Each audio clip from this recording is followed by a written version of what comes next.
कक्षा 6 इतिहास में चौथा पाठ है वैदिक काल। वैदिक काल का मतलब उस युग से है जिसका ज्ञान वैदिक साहित्य से होता है। वेदों से हमें आर्यों की राजनीतिक व्यवस्था, समाज, धर्म आदि की जानकारी मिलती है। आर्य का अर्थ है श्रेष्ठ या उत्तम।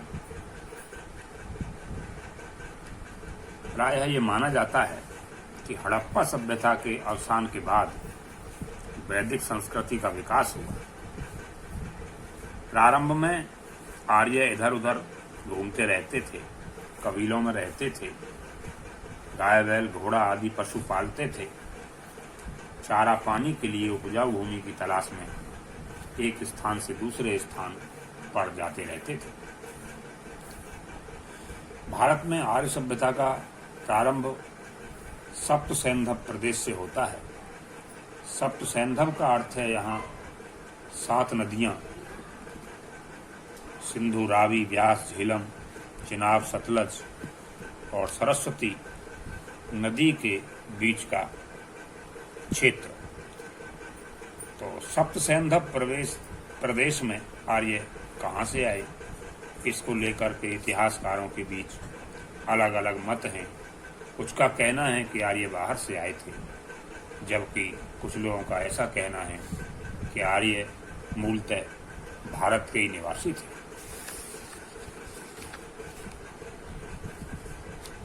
वेद, जैसा कि इस पाठ का नाम था वैदिक काल, वेदों के समय का, इसमें हम चर्चा कर रहे हैं। वेद शब्द संस्कृत के भाषा विद शब्द से बना है। इसका अर्थ होता है जानना। वेदों की संख्या 4 है। ऋग्वेद, यजुर्वेद, सामवेद और अथर्ववेद। ऋग्वेद इनमें सबसे प्राचीन वेद है। ऋग्वेद में देवताओं से संबंधित प्रार्थनाएं हैं, जिनको हम ऋचा कहते हैं। ऋग्वेद के 10 भाग हैं, जिन्हें हम मंडल कहते हैं। प्रसिद्ध गायत्री मंत्र ऋग्वेद से ही लिया गया है, जिसका आज भी हम उच्चारण करते हैं। सामवेद में भारतीय संगीत के 7 स्वर सारे गामा पाधा निसा का वर्णन है। यजुर्वेद में विभिन्न यज्ञों और उसे करने की विधियों का वर्णन है। अथर्ववेद में तंत्र मंत्र, जादू टोने का वर्णन है। अब राजा उस समय कौन होता था, क्या उसके दायित्व थे? वैदिक काल में जन का प्रमुख राजा होता था। जन एक यहाँ क्षेत्र से मतलब है। राजा का प्रमुख कार्य जन के लोगों की रक्षा करना था। युद्ध में सेना का नेतृत्व करता था। प्रारंभ में राजा का चुनाव सभा द्वारा होता था और उत्तर वैदिक काल में राजा का पद वंशानुगत हो गया। राजा को व्यापक अधिकार प्राप्त थे। राजा पर नियंत्रण रखने के लिए सभा और समिति नामक संस्थाएं थीं। किसी समस्या को सुलझाने के लिए 70-80 लोगों का एक समूह बैठता था, जिसमें 5-6 लोग विशेष आसन पर बैठते थे और आसन पर बैठने वालों को हम राजन्य कहते थे और बाकी लोगों को विष कहते थे। राजा का शासन कैसा होता था? जन का खर्च चलाने के लिए राजा जन के लोगों से उपहार प्राप्त करता था। इस उपहार को बलि कहते थे। बलि के रूप में राजा अनाज, घी, वस्त्र, घड़ा, आभूषण, गाय आदि प्राप्त करता था। लेकिन राजा अपनी आवश्यकता अनुसार थोड़ा सामान जरूरत का अपने हिसाब से रखता था, शेष लोगों में बांटा करता था। इससे राजा और प्रजा के बीच रिश्ते मजबूत हो जाते थे। युद्ध यदि हुआ तो युद्ध के बाद भी एक सभा होती थी। सभा जो होती थी उस सभा में जंग के राजा जीत में मिली गाय, घोड़े, हथियार, आभूषण, दास दासी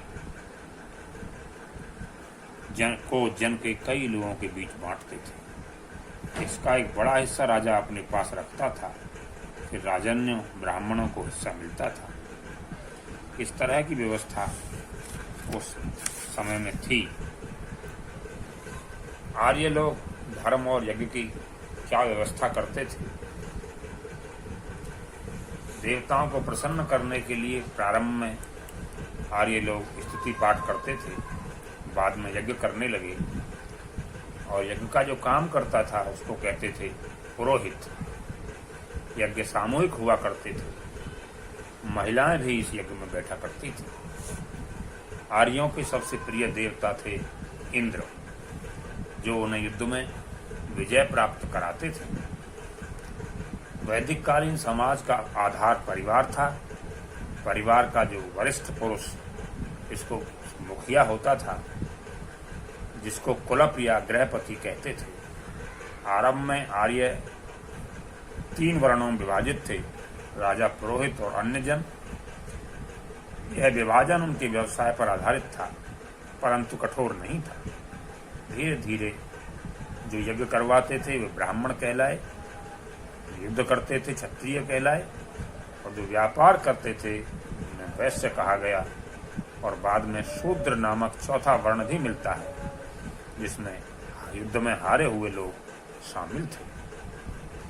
आश्रम व्यवस्था प्रत्येक व्यक्ति के जीवन को व्यवस्थित करने के लिए आर्यों ने जीवन में 4 अवस्थाओं में बांट दिया जीवन को।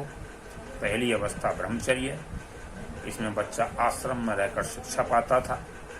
दूसरी अवस्था थी गृहस्थ अवस्था, पारिवारिक जीवन से संबंधित थी। तीसरी और चौथी अवस्थाएं क्रम से वानप्रस्थ और संन्यास थी, जिसमें व्यक्ति वन में जाता था।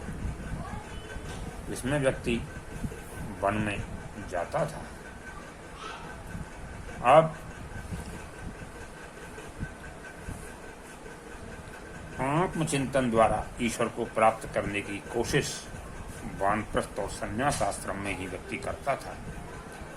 अब आर्यों की भाषा ये कहना कठिन है कि सारे आर्य लोग एक नस्ल के ही थे। वे इंडो यूरोपियन परिवार की भाषा संस्कृत बोलते थे। संस्कृत उनकी भाषा थी। अब भी यह अपने बदले हुए रूपों में यूरोप, ईरान और भारत में बोली जाती है। यह तथ्य इन भाषाओं के बोलने के ढंग की समानताओं पर आधारित है।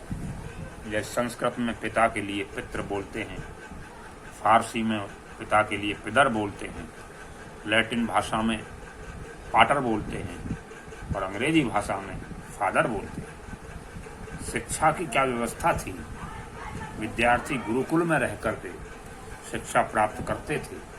वेदों के साथ गणित, ज्योतिष, ज्यामिति, भूगोल, सैन्य विज्ञान आदि की शिक्षा प्राप्त करते थे। पशुपालन के संदर्भ में आर्य गाय और बैल पालते थे।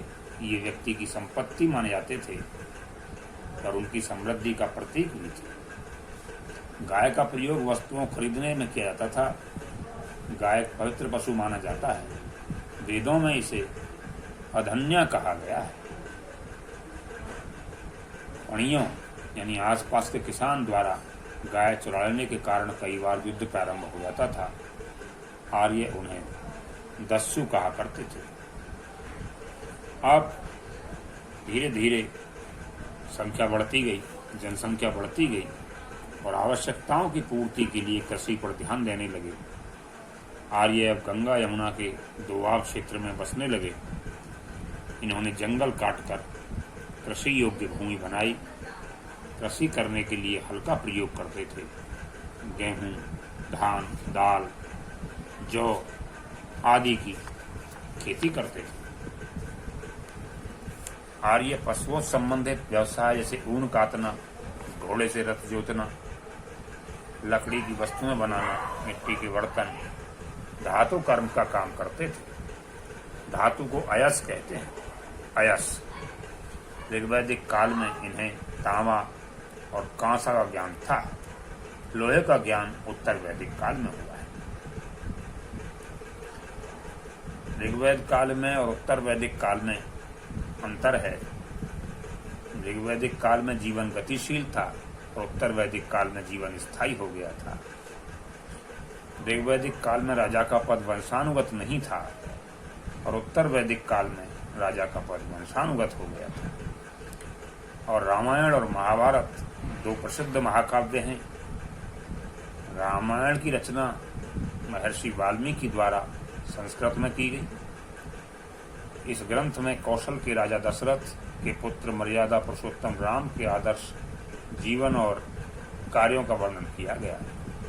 आज भी रामलीलाएं होती रहती हैं, आप जानते हैं। महाभारत की रचना महर्षि वेदव्यास ने की थी। इस महाकाव्य में कुरु वंश के कौरवों और पांडु वंश के पांडवों की कथा मुख्य रूप से दी गई है, जिसके विषय में आपको भी थोड़ी सी जानकारी है। तो आज इस पाठ का अध्ययन घर से करेंगे और जो प्रश्न से संबंधित हैं उनके जवाब ढूंढने का प्रयास करेंगे।